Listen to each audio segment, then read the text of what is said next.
수넴에 있는 한 귀한 여인이 등장합니다. 귀한 부인의 국어사전 뜻이 궁금하여 귀부인을 검색하니 신분이 높거나 재산이 많은 집안의 부인이라고 해석되어져 있고요. NIV 영어 성경에서도 부유한 여자, 남편 덕택에 부자가 된 여인이라고 함을 참고하여 수넴에서 삶이 넉넉하고 부유한 여인이었음을 알 수 있습니다. 부유해서뿐만이 아니라 하나님이 귀한 여인이라고 기록하신 또 다른 이유가 있지 않을까라는 생각이 들었고, 무명이지만 귀한 여인이라고 불리는 여인의 삶을 살펴보겠습니다.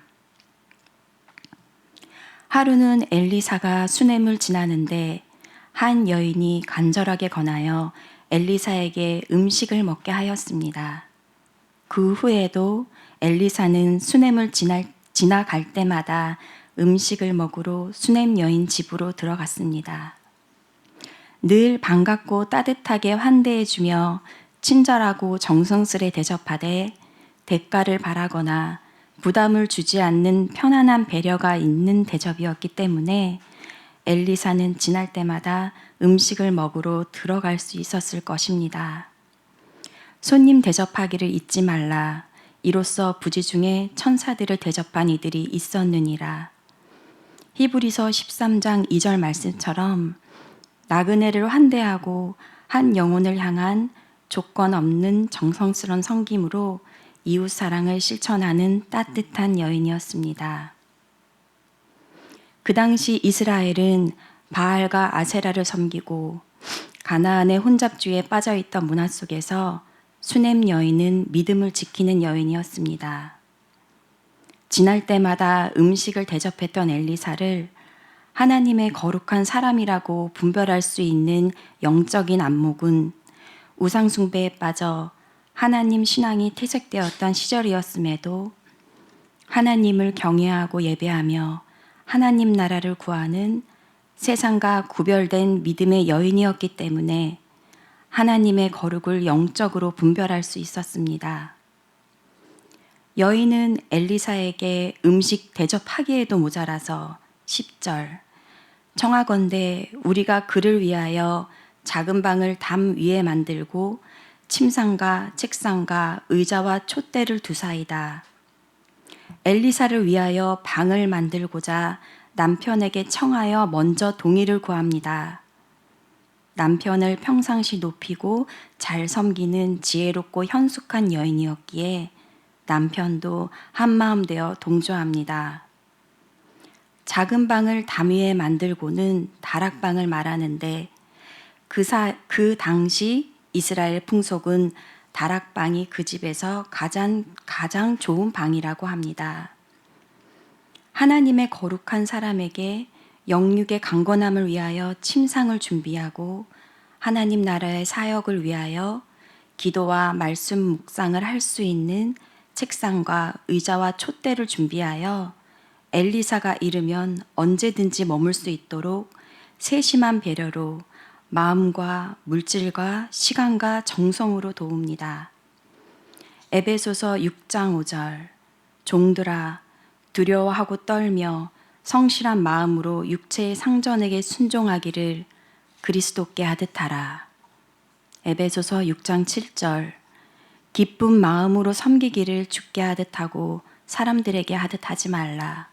골로새서 3장 23절 무슨 일을 하든지 마음을 다하여 주께 하듯 하고 사람에게 하듯 하지 말라 말씀처럼 하나님의 거룩한 종에게 또 남편에게 주님을 섬기는 마음으로 삶의 자리에서 말씀대로 섬김을 순종하는 여인입니다. 모두 하나님의 주권 가운데 하나님이 이끄시는 관계이기에 말씀에 순종해야 함을 받습니다. 우리가 지금 하나님의 거룩한 종을 위하여 섬길 수 있는 것 중 가장 큰 것은 기도라고 생각합니다. 요즘 현실은 한국교회의 불미스러운 일 등으로 한국교회 성도들이 목사님을 향하여 비판의 목소리가 종종 들리기도 합니다. 비판하기에 앞서 하나님 앞에서 나는 죄가 없는지 되돌아보고 나 한 사람이 깨어 있어서 내가 있는 삶의 자리에서 작은 순종을 드리고 하나님을 경외함으로 죄를 두려워하며 하나님 나라를 향한 마음으로 한국교회를 위하여 목사님들을 위하여 비판의 목소리보다 끊이지 않는 기도의 사명과 섬김이 앞서야 함을 깨닫습니다. 본문으로 이어가서 이러한 섬세한 배려는 엘리사의 마음을 감동시킵니다.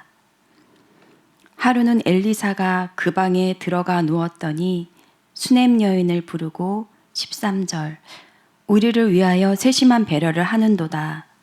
내가 너를 위하여 무엇을 하랴? 왕에게나 사령관에게나 무슨 구할 것이 있느냐? 엘리사는 왕도 알고 사령관도 아는 힘이 있는 사람이었습니다. 감동받은 엘리사는 여인을 위하여 무엇이든지 도움을 주고 싶었습니다. 하나님의 종 엘리사에게 권력, 장수, 부귀영화 등 어떤 소원도 요구할 수 있는 상황이었지만 수넴 여인은 나는 내 백성 중에 거주하나이다라고 대답합니다. 무슨 뜻인지 몰라 몇 번을 읽고 생각하였습니다. 음식을 강건할 때부터 방을 만들어 주기까지 한결같고 섬세히 대접함은 사심 없이 순수한 마음으로 죽게 하듯 섬기고 베풀었음을 증명하는 대답입니다. 섬김 자체가 목적이었기 때문에 수넴 여인은 부족한 것도 바라는 것도 없습니다. 공동체 안에서 평안하게 거주하고 있는 감사하고 자족하는 삶이었습니다. 그 무엇도 요구하지 않는 여인의 대답에도 불구하고 엘리사는 다시 무엇을 하여야 할까라는 말에 시종 게하시가 이 여인은 아들이 없고 그 남편은 늙었나이다라고 합니다. 여인을 다시 불러 한 해가 지나 이때쯤에 아들을 안으리라라는 엘리사의 말에 여인은 아니로소이다 내 주 하나님의 사람이여 당신의 계집종을 속이지 마옵소서라고 합니다. 남편은 이미 늙었고 당치 않기에 현실적인 대답으로 반응합니다. 그 시절 아들이 없다는 것은 큰 고통입니다. 수넴 여인은 수치와 모욕 등 큰 슬픔이 있었겠지만 내가 원하는 것이 채워져서 평탄한 것이 아니라 하나님이 허락하신 상황에 만족하고 자족하는 여인이었습니다. 그러나 중심을 보시는 하나님께서는 하나님 나라를 위하여 물질과 환대, 시간과 마음, 은사를 사용하는 수넴 여인에게 17절 한 해가 지나 이때쯤에 엘리사가 여인에게 말한 대로 아들을 낳았더라라고 여인의 믿음 없는 대답과 상관없이 거짓이나 사심 없이 진정성 있는 마음으로 섬긴 수넴 여인에게 최선으로 채워주십니다. 수넴 여인의 섬김을 보면 엘리사를 지속적으로 섬세하게 도운 걸 봐서는 이전부터 누군가를 계속해서 도왔던 겸손한 섬김의 손이었습니다. 우리의 자원하는 순종과 섬김과 감사와 자족에 모든 권력 위에 계시는 하나님께서 감동받으신다면 무엇이든지 해주고 싶은 하나님 아버지의 마음이 묵상되었습니다. 조건이나 대가 없이 늘 반갑게 환대하고 한결같이 따뜻하고 세심한 배려로 말씀에 순종하며 겸손히 섬기는 삶을 보시고 귀한 여인이라고 부르시며 엘리사를 만나게 하시고 최선의 것으로 축복하여 주십니다. 우리는 자녀가 내 말을 듣지 않을 때에도 내가 널 어떻게 키웠는데 하면서 너랑 똑같은 애 낳아서 키워봐라 하면서 생색내고 섭섭해하고 때로는 분을 내면서 내 뜻대로 따라주기를 바라는 걸 보면 내가 이렇게 애쓰면 적어도 저렇게 해주기를 바라는 의도가 있는 조건적인 헌신이며 보상받고 싶은 심리가 있는 조건부 사랑이 인간의 악한 본성인 것 같기도 합니다. 너무 사랑하는 부모 자식 관계도 그러한데 사랑 관계는 어떠하겠습니까? 죄성이 있는 사람은 하나님의 사랑 없이는 사랑으로 섬길 수가 없습니다. 모든 섬김에 있어서 늘 말씀으로 조명해 보고 되돌아보아야 할 것입니다. 사람에게 영광 받기를 원하는 섬김, 인정을 바라는 섬김, 나를 위함이 은밀히 숨겨져 있는 섬김이 있었음을 고백하며 늘 되돌아보아야 하겠습니다. 마태복음 20장 28절, 마가복음 10장 45절. 인자가 온 것은 섬김을 받으려 함이 아니라 도리어 섬기려 하고 자기 목숨을 많은 사람의 대속물로 주려 함이니라. 내가 죄인 되었을 때, 내가 사랑스럽지 않을 때 값없이 나를 구원하신 주님의 그 사랑과 지금도 내 모습 그대로 사랑해 주시는 갚을 수 없는 그 은혜를 날마다 잊지 말아야 할 것입니다. 세상은 손해보면 바보가 되기도 하고 자기 이익만 추구하는 계산적이고 각박한 사람 관계에서 우리는 하나님의 마음을 품고 삶의 자리에서 이웃을 섬기고 나그네를 환대하고 한 영혼을 위하여 하나님 나라를 위하여 조건 없는 섬김으로 섬김 자체가 목적이 되어야 하며 또 교회 사역 및 성도와의 관계에서도 모두가 주님의 측량할 수 없이 넘치는 사랑을 받은 자녀로서 서로 도우며 주님을 닮아가는 제자로 세상과 구별된 따뜻한 그리스도인이 되어가야 할 것입니다. 마지막으로 짧게 책은 저의 이야기를 드리고자 합니다.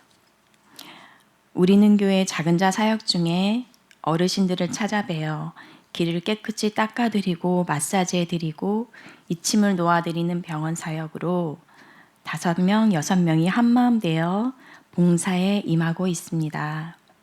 어르신들과 대화하고 몸으로 섬기고 나면 체력적으로 힘든 날도 있습니다만 모두가 늘 어르신들을 반갑고 친절하게 정성스럽게 감사와 기쁨으로 섬기고 있습니다. 어르신들을 생각하며 여기까지 섬기어오다 작은 일로 오해되는 부분이 생겨 잠시 혼동하였으나 수냄 여인의 조건 없는 섬김의 말씀을 준비 중이었기에 찔림이 있었고 봉사의 대상자이신 어르신들이 기다려주시며 좋아하시기에 그대로 이어져 나가야 함을 분별케 하셨습니다. 봉사의 본질에 벗어났음을 깨우쳐 주셨고 회개케 하셨습니다. 다만 계속적인 봉사를 위하여 2년 가까이 섬김에 있어서 불편함이나 개선되어야 할 부분은 없는지 확인받는 과정은 있었습니다. 선을 행하되 낙심하지 말지니 포기하지 아니하면 때가 이름에 거두리라 말씀처럼 주님이 기뻐하시는 섬김과 선에는 늘 사탄이 방해하는 영적 공격이 있음을 분별하고 기쁨과 감사로 포기하지 않고 지속적으로 하던 모습 그대로 하나님을 더 의식하는 마음으로 섬겨야 할 것임에 다짐이 되었습니다. 정직하고 온전한 섬김으로 인도해 가시는 선하신 아버지 대신 하나님의 은혜가 임하는 시간이었습니다. 귀한 사역의 기회를 주시고 하나님이 기뻐하시는 귀한 사역임을 다시 깨닫게 하신 하나님께 감사를 올려드립니다. 이제 2가지 기도 제목으로